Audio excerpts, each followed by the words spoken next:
It was night. Ram stood alone on the shoreline, leaning heavily on a staff of weathered wood. The sea stretched out before him, dark and endless, beneath an almost full moon. Ram didn't see the moonlight scattered across the water. He did not feel the warm waves curling onto the shore. He did not smell the salt carried on the wind. He thought of nothing, nothing but walking into the water and beginning to swimming, until there was no strength left to swim, ending the pain forever. She had been watching him all day. From her father's house on the hill, she had seen him standing there, not drinking, not eating, not moving. She spoke softly from behind him, careful not to startle him. Why so lonely? She told him she had seen him from the house, that she knew the look of loneliness, that she had once felt it herself. She asked him to come with her, to eat, to be with others.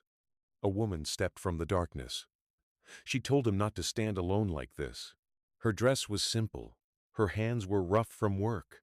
Her eyes were green, catching the moonlight. She took his hand. She did not know who he was. She did not know what he had done. She did not know what he was capable of. She couldn't see it. She couldn't smell it. She couldn't sense the danger. She led him away from the sea, and the smell of death followed.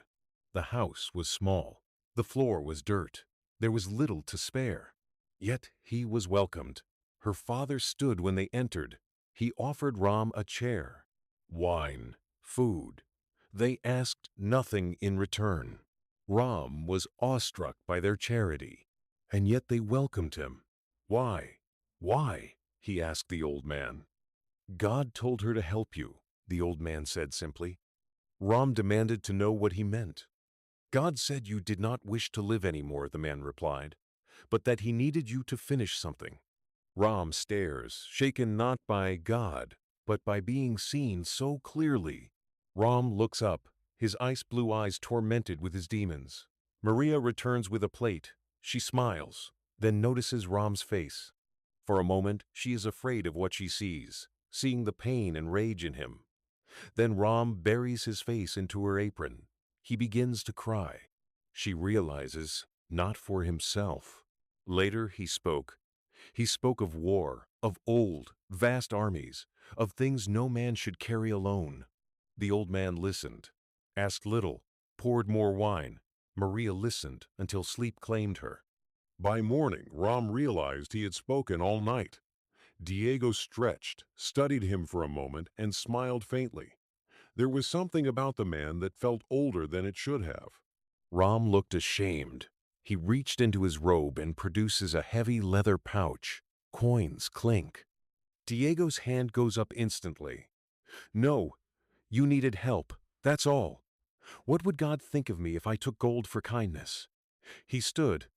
Diego's expression shifts playful. I should rest, Diego said. Church is in a few hours, and I'd rather not fall asleep in front of the priest. Sunlight filled the room. Clean clothes waited for him. Water, soap, a razor. He washed. He tried to shave, but there was no mirror. When Maria returned, she smiled and greeted him, as if nothing were strange. He told her she had saved his life. She laughed softly and said he exaggerated. Sit, allow me before you cut yourself. She takes the razor and begins shaving him carefully.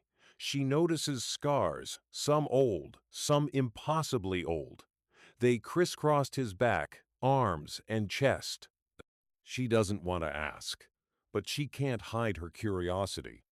You've been through a lot. Ram watches her, quiet. Yes, is all he said. She didn't press further. Breakfast was simple. Bread, olives, warmth. Ram looked down at his hands, scarred hands, hands that had ended lives, hands that had carried the weight of centuries. And for the first time in longer than he could remember, he did not wish to return to the sea. He would stay, just a little while, long enough to repay a kindness. In staying, He did not yet know what he was walking into, but looking back, he knew it couldn't have ended any other way. Ram stayed, at first only to help, to lift, to fix, to carry. The village found uses for him. He asked for nothing. Slowly, the people came to like this stranger. There were men who came through the market. They collected money, sometimes goods, sometimes both. They were not from the village. They did not look at Ram, but Ram watched them. He had seen this before, in cities with different names, under different flags. Only the cruelty remained unchanged. Ram sees the extortion crew glance at Diego's shop, then move on. Ram's gaze follows them. Ram had survived war by learning one rule. Danger announces itself if you're willing to look. Baskets stacked tall, sunlight in dust motes. Ram is outside loading a wagon and seeing 3 different men coming toward Diego's shop. The 3 new men push through villagers into the shop. Hard eyes. Smirks. Entering the largest shouts, "Diego, you missed your payment." Diego tries to stand tall. I didn't. I have what is owed." The second man laughs. It's doubled now. They shove Diego. He falls. Maria gasps and moves to him. The largest one bellows, "If you can't pay, we take her." He points at Maria. One reaches for her. Ram had entered silently behind them. He steps between Maria and the man reaching for her. The man slams into Ram, thinking he ran into a wall. "I cannot allow that." 2 of the 3 men laugh. The one who ran into him looks with caution. This man is trouble, he thinks to himself. Look at this. She found herself another one. The second man points at Ram, sneering. The biggest enforcer draws a knife, spins around and drives it into Ram's stomach. Ram doesn't fall. Bewildered, the enforcer stabs again. Ram looks down, then back up. His expression changes, something ancient waking up. Ram grips the attacker's wrist with one hand. A quiet, terrifying calm was on his face. He then said one word while glaring into the man's eyes. "No." Ram turns the blade back in a swift motion, stopping the threat permanently while watching the light leave the terrified man's eyes forever, letting him slip to the floor. The other 2 men stumble back, horrified. Ram steps toward them. "You will return to your Don. Tell him it's over. He leaves these people alone, all of them, or I will come to his door." He points at their fallen man. "Take this dog." He points out the doorway. "Go."